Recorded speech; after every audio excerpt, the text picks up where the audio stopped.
Many Canadians are urgently seeking to leave the country as they watch their own home country become an unrecognizable landscape of rising costs, political tensions, and economic instability. The situation has gotten so bad that even immigrants are desperate to leave. In this video, we're going to reveal the sad truth about where Canada is going and provide 7 reasons why you should leave. Let's start this list off with the extreme rise in immigrants. Just last year, Canada brought in around 500,000 new immigrants, one of the highest rates per population of any country in the world.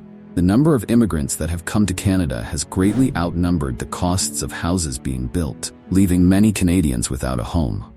Also, it's a lot harder to find jobs, which is affecting everyone, but mostly teenagers or recent graduates. Companies will not hesitate to hire immigrants over Canadian citizens, so that they can get as much as possible out of them, with paying them as low as they want. Companies can fully take advantage of the fact that these immigrants come from third world countries, and it's a horrible sight to see, but that's just one of the sad realities Canada is facing. The rising level of immigration directly links into the next reason: cost of living. Canada is experiencing a horrible housing crisis, where the average Canadian's dream of owning a house is now basically unachievable. Canada will need to build 3.5 million more housing units than they are currently on track to build by 2030 to restore housing affordability. Additionally, grocery prices are up nearly 40% in the last 3 years, with no sign of slowing down, leaving many Canadians struggling to afford basic necessities. While these are only 2 huge examples of the terrible cost of living in this country, there are also endless other examples we are not covering in this video, like gas or phone bills, where cell phone plans are the most expensive in the entire world. With all that's been mentioned so far comes greater consequences, which is the rise in crime rate. Canada was once advertised as a peaceful, happy, safe country, but it is no longer that. Addictions are soaring, homeless rates are soaring, robberies are soaring, and homicides. There's a drug crisis in every city, and people are getting randomly attacked on the street. Ask any Canadian how they feel taking public transportation, and you will find that everyone is constantly on edge because they're afraid. Canada just simply isn't the safe country it was once said to be.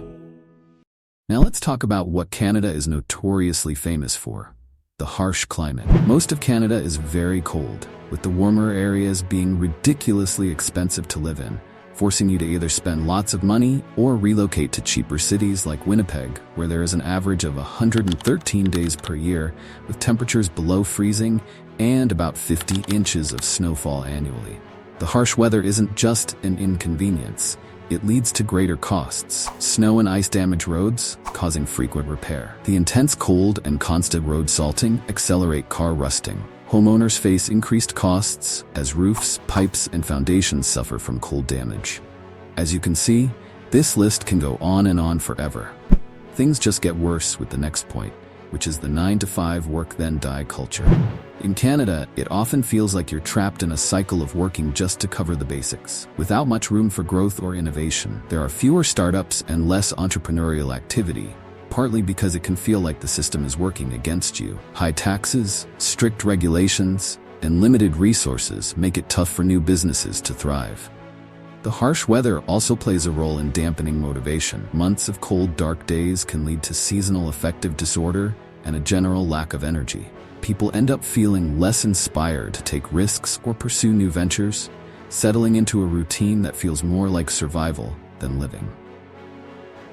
It's now time to bring up the reality of the Canadian healthcare system. Just because healthcare is free does not mean it's good.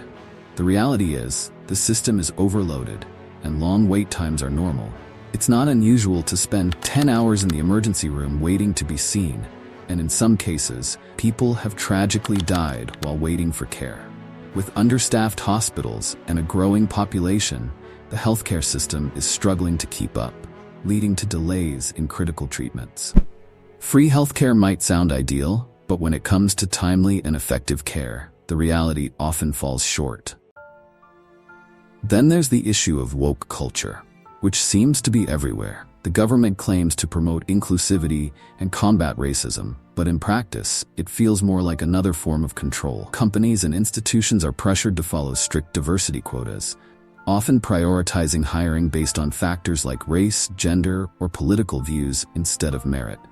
In some cases, if you don't fit their list of criteria, you're simply not considered, regardless of your qualifications. On top of that, the government seems to be using climate control as a convenient excuse to push more regulations and restrictions, further tightening its grip on people's everyday lives. It's less about real environmental solutions and more about controlling the narrative.